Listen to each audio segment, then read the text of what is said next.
So we know planning your vacation can be really difficult sometimes, and sometimes you might miss the finer details about things that'll impact your experience at the park. Today we're going to discuss some mistakes that you may make along the way and how you can avoid those mistakes.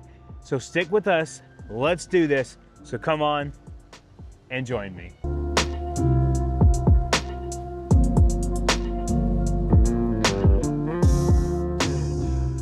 One of the biggest mistakes that you can make here at Universal Orlando is not arriving to the park early.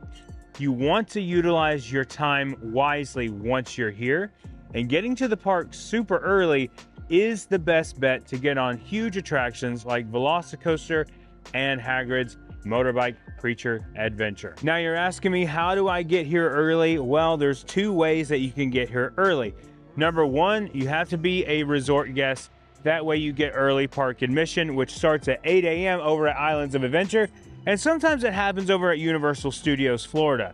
But the other way you can do it is by becoming a pass holder. You want to become a pass holder here.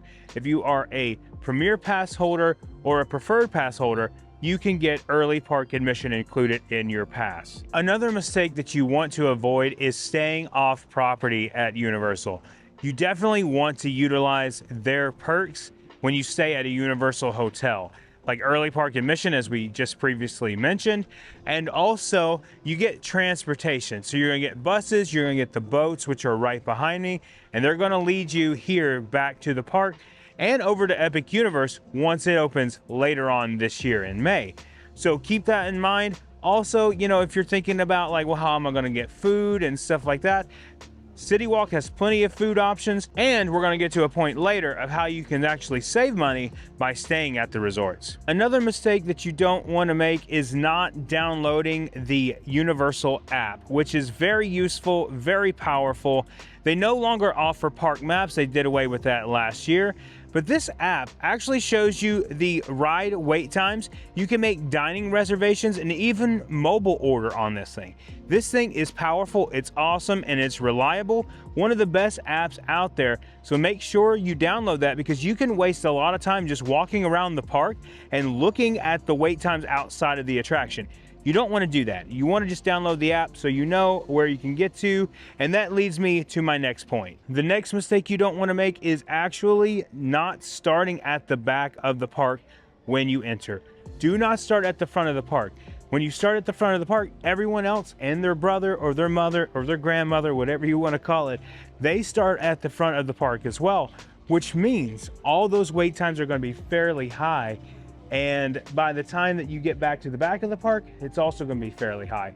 So the thing that you want to do is you want to avoid that, and you want to make sure that you're hitting the attractions as fast as possible. So once you're done with the rides at the back, go back to the front and hit all the ones that you didn't get at the beginning. I promise you, it works way better this way. Another mistake that you do not want to make is not buying one of these, a CocaCola Freestyle Cup, because you're going to waste so much money going around the park if you don't have one of these. Now, the price does change from time to time, but usually these are around $15 to $17. You buy this, and then you get a free day full of refills every 10 minutes. Then if you come back the next day, you just pay to reload this thing, which costs in between $10 to $12. So that way you're not having to pay for drinks constantly all day.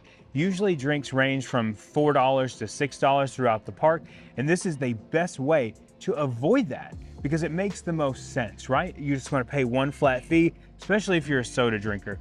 And as well as a juice drinker, whatever, you can use this. I'm telling you, it's the best deal at any park, anywhere. It's amazing. Universal does such a good job with this. Another mistake that you don't want to make when you get here to the park, and this is more of a pet peeve of mine and more of a preference, is actually keep your ticket on your phone. Like, I believe it's just a lot easier that way and a lot easier to scan.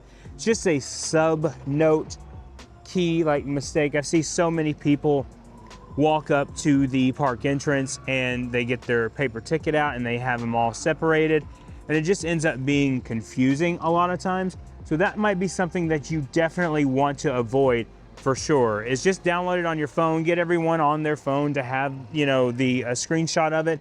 and just scan and go that way. It's a lot easier, I think, that way. Another mistake that you want to avoid is sleeping on CityWalk. And by sleeping on CityWalk, I mean not taking it in, not taking in the nightlife, not taking in the delicious food that they have to offer. Places like Big Fire, Voodoo Donuts, Cowfish. They have a ton of restaurants to try out here, and they're all really good. Not to mention the Hard Rock over here and Toothsome, which is amazing as well. But they also have a lot of good shopping in here. Universal Studio Store and the Epic Universe Preview Center, which is the Preview Center now. If you're watching this later, it might be something else, but it's still really cool. A lot of good shopping, and it is nice and easy to navigate. And this leads me to my last point. Now, you're saying, John, I can't afford walking around CityWalk and spending so much money going to the restaurants in CityWalk every night and for every lunch and breakfast.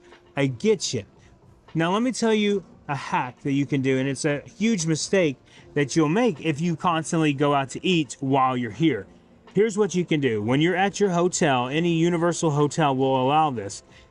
You actually can use Walmart and Publix delivery. There is a Walmart that is less than a mile from Universal and a Publix that's very close as well. So you want to utilize that delivery. So it's going to be important to get you through to save as much money as possible, to have drinks, sandwiches, chips, all that kind of stuff in your hotel room, so you don't feel obligated to always go to CityWalk or take an Uber somewhere, or drive around International Drive, which is even more ridiculous. You don't want to do that. International Drive prices are insane. Do not go to the big McDonald's. It's cool to look at, but the prices are almost double there, so don't do that. Anyway, I think that's a useful tip, and something that you definitely want to avoid on your trip here is spending so much money on just restaurants here in CityWalk and or International Drive. So make sure you use that Walmart or Publix delivery. It's greatly gonna help you out, I promise. And that is it. You guys got through it. You guys got through all the mistakes that you might make. Now, I'm sure there's others that I forgot, and maybe we'll make a part 2 later. But I'm hoping that this video really helps you to maximize your time here at the parks and avoid these like rookie mistakes that a lot of us have made. We're just here to help you guys not make those, so you can utilize the most time here at the park, because we know that your time is valuable. I know my time is valuable, so I want to make sure that I get the best bang for my buck when I'm coming here to the parks. But anyway, thank you guys so much for watching today. If you are new here, please consider subscribing. Hit that like button and the notification bell so you know when our next video is coming out. And remember, the road goes ever on. I will see you in the parks.